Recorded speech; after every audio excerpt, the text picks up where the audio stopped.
ये मेरे हाथ में स्पाइन का मॉडल है और इस स्पाइन के मॉडल से आज हम समझेंगे कि कमर में दर्द क्यों होता है। इस स्पाइन को आप ध्यान से देखोगे तो इस जगह पर ये हल्की सी रेड कलर की डिस्क दिखाई दे रही है। यदि आपको समझ में नहीं आता है तो आप कमेंट कर सकते हैं। ये जो डिस्क है ये L4 L5 है, ये L4 मन का है, ये L5 मन का है और इसके बीच में ये हल्की सी रेड कलर की आप देख सकते हैं, ये बाहर निकलकर नर्व को दबा रही है। ठीक है, तो इस केस में आपको केवल कमर में दर्द होगा। तो ध्यान रखना, यदि इतनी सी दबा रही है और MRI में आपको हल्का सा बल्ज दिखाई दे रहा है तो उस केस में केवल कमर में दर्द होगा। और यदि ज्यादा दबा रही है, हल्का सा ज्यादा दबा रही है तो उस केस में कमर के दोनों साइडों में दर्द हो सकता है, कमर में अकड़न आ सकती है। कई सारे व्यक्ति आपने ऐसे देखे होंगे जो 8-10 मिनट जमीन पर बैठते हैं तो जब भी वे चलते हैं तो थोड़ा सा झुककर चलते हैं और स्पाइन को सीधा करने में उनको समय लगता है। इस L4 L5 डिस्क बल्ज के केस में यह कंडीशन दिखाई देती है।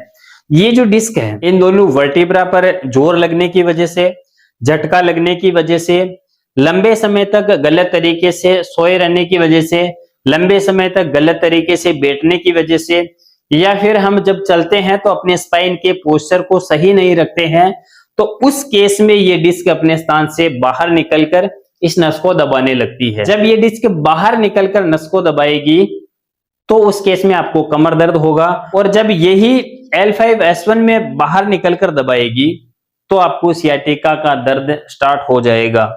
यदि ये डिस्क बिल्कुल सेंटर पॉइंट में निकलकर दबाएगी तो आपको दोनों पैरों में दर्द आएगा और यदि एक साइड में दबा रही है तो एक पैर में दर्द आएगा। इससे भी आप समझ सकते हैं, ये इसको आप L4 बोल सकते हो, इस मणके को L5 बोल सकते हो और इसके बीच में जो आप देख रहे हो ये डिस्क है और ये येलो कलर की ये हमारी नर्व है। जब इन दोनों में ऐसे वजन पड़ेगा तो ये डिस्क पिचक कर बाहर निकलेगी। ये डिस्क पिचक कर बाहर निकलेगी और जैसे ये बाहर निकलेगी तो इस नस को दबाने लगेगी।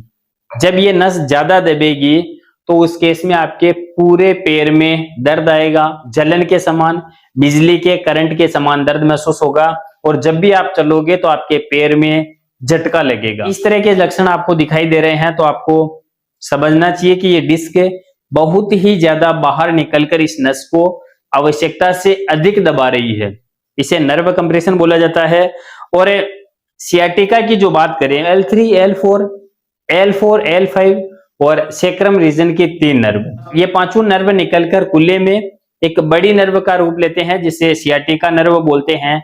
सियाटिका हमारे शरीर की सबसे बड़ी नर्व होती है। जब इन पांचों नर्वों में किसी प्रकार का कंप्रेशन आता है या फिर कुल्ले के आसपास की मांसपेशियों में स्टिफनेस आती है तो उसकी वजह से सियाटिका नर्व में कंप्रेशन आता है तो आप रोगी व्यक्ति को सियाटिका का दर्द स्टार्ट हो जाता है। इनके कंप्रेशन के कई सारे कारण हो सकते हैं। आपके बैठते समय स्पाइन का पोस्चर सही नहीं है तो उस केस में ये नर्व दबेगी। कई बार एक्सीडेंट की वजह से भी स्पाइन में झटका लगता है, उसकी वजह से भी ये नस दब जाती है।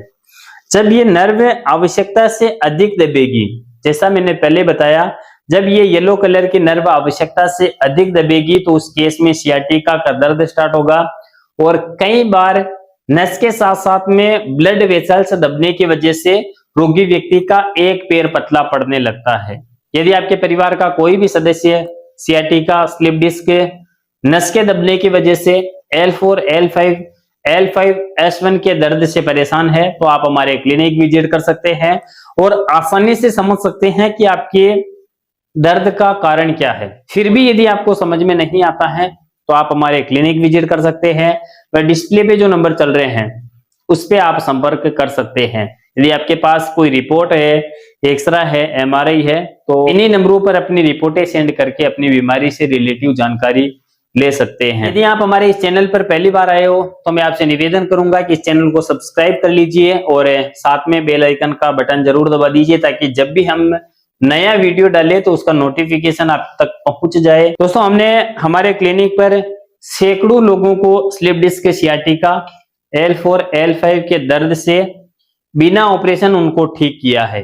यदि आपके भी परिवार का कोई सदस्य ऐसा है, वो जगह जगह इलाज करवाने के बाद ठीक नहीं हो रहा है, L4 L5 का दर्द आवश्यकता से अधिक है तो आप हमारे क्लिनिक विजिट कर सकते हैं।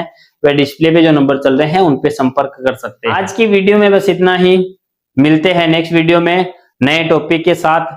तब तक के लिए जय हिंद, जय श्री राम।